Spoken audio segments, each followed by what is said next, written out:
Hello, তোমরা সবাই কেমন আছো? আমি খুব ভালো আছি। তো আজকে এই প্যালেটটা ইউজ করব।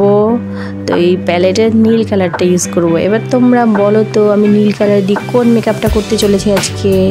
বলো বলো। ইয়েস, ঠিক ধরেছো, অবতার। তো তোমরা অলরেডি আমার চ্যানেলে দেখতে পেয়ে গেছো, আর যারা আমার চ্যানেলে আজকে নতুন আছো তারা অবশ্যই সাবস্ক্রাইব করে দিও। আর আমার চ্যানেলে এসে তোমরা অবশ্যই নতুন নতুন অনেক ভালো ভালো ভিডিও দেখতে পাবে, যা তোমাদের মন খুশি করে দেবে একেবারে। তো চলো নীল কালারটা নিয়ে ভালো করে ব্লেন্ড করে দিই। এবার তার থেকে হালকা যে নীলটা সেটা দিয়ে আমি হাইলাইট করে নেব।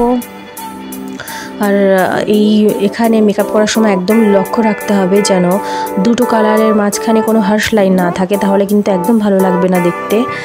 তো তার থেকে হালকা একটা নীল কালার দিয়ে আমি আবার ব্লেন্ড করে নেব, হাইলাইট করে নেব। তো সবসময় মনে রাখবে হার্শ লাইন যেন না থাকে, ভালো করে ব্লেন্ড করতে হবে। তো ব্লেন্ড করে নিয়ে আমি পাউডার দিয়ে সুন্দর করে মেকআপটাকে সেট করে নেব। মেকআপটা সেট করার সময় আমি সুগারের পাউডারটা বের করেছিলাম, কিন্তু মনে হলো না এতে প্রচুর পরিমাণে পাউডার নষ্ট হবে। তো তারপর একটা নর্মালি বাড়িতে যে পন্ডস পাউডার পাওয়া যায় সেটা দিয়ে আমি সেট করে নিয়েছিলাম আমার মেকআপটা। এবার আইশ্যাডো প্যালেট ইউজ করব এবং সেখান থেকে সুন্দর একটা নীল কালার নিয়ে নেব। নীল কালার নিয়ে ভালো করে ব্লেন্ড করে দেবো, কারণ ফাউন্ডেশন যদি ভালোভাবে ব্লেন্ড করা না হয়, পাউডার দিয়ে সেট করার পর বোঝা যায় যে কোথায় কোথায় ভালোভাবে ব্লেন্ড করা হয়নি। তো সেখানে আমি ভালো করে ব্লেন্ড করে নিলাম।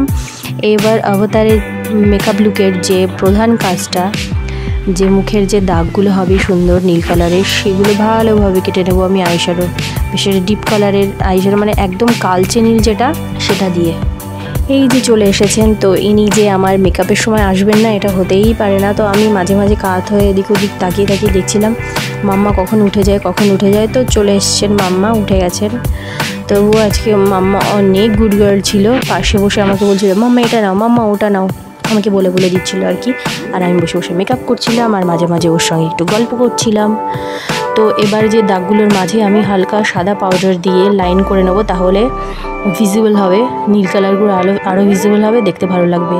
তারপর হালকা করে আইলাইনার নিয়ে নেব আর আই মেকআপের নিচে স্মাচ করে দেবো হালকা কাজল নিয়ে, আর আইশ্যাডো মানে একটা নীল আইশ্যাডো কালার নিয়ে, আর ওয়াটার লাইনে দিয়ে দেব একটা পিঙ্ক কালারের কাজলতে নেই, যাই হোক ওখান থেকে একটা কালার ইউজ করেছিলাম, বেশ ভালোই লাগছিল, অসুবিধার কিছু ছিল না। আর আমার কাছে সাদা স্টোন ছিল, সেগুলো দিয়ে আমি প্রথমে স্টোনগুলো মুখে নিয়ে নিয়েছিলাম, তারপর একটা সাদা কালার দিয়ে সারা মুখে ডট ডট ডট ডট করে দিয়েছিলাম, তোমরা দেখলেই বুঝতে পারবে। ইয়েস, এই সাদা কালারটা ইউজ করেছিলাম। তারপরে তো লুকটা দেখে মনে হচ্ছিল না অবতার এবার লাগছে, বেশ ভালোই লাগছে। তো এই লুকটা করার অনেক দিন থেকে ইচ্ছে ছিল, কিন্তু হয়ে উঠছিল না। তো ফাইনালি আজকে করেছি এবং জাস্ট ভালোই লেগেছিল, ভালোই হয়েছিল আর কি।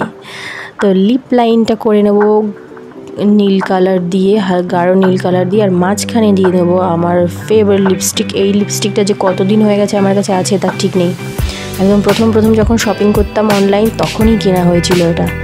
মানে হয়তো ডেট ওভার হয়ে গেছে, কিন্তু তবু হালকা হালকা করে চলে যাচ্ছে, আমি রেখে দিয়েছি। মানে আমার ভীষণ পছন্দের ওই একই কালার আমার কাছে অনেক আছে, কিন্তু প্রথমেই কেনা হয়েছিল জিনিসটা, যে আমার খুব ভালো লেগেছে। তো দেখো আমার পুরো কমপ্লিট, একদম কমপ্লিট। এবার নীল কালার করে নেবো, যেখানে দেখা যাচ্ছে সেখানে নীল কালার করে নিতে হবে, নাহলে একদম দেখতে ভালো লাগবে না। তো আমার লুক, আমাকে বলা হয়েছিল বিভিন্ন ধরনের পোজ দিতে, তো ভীষণ হাসি ঠাট্টা হচ্ছিলো। তো দেখো, বলো কেমন হয়েছে? নিশ্চয়ই ভালো হয়েছে, আমি জানি। তো এরকম সঙ্গে থাকো, পাশে থাকো, টাটা, বাই বাই।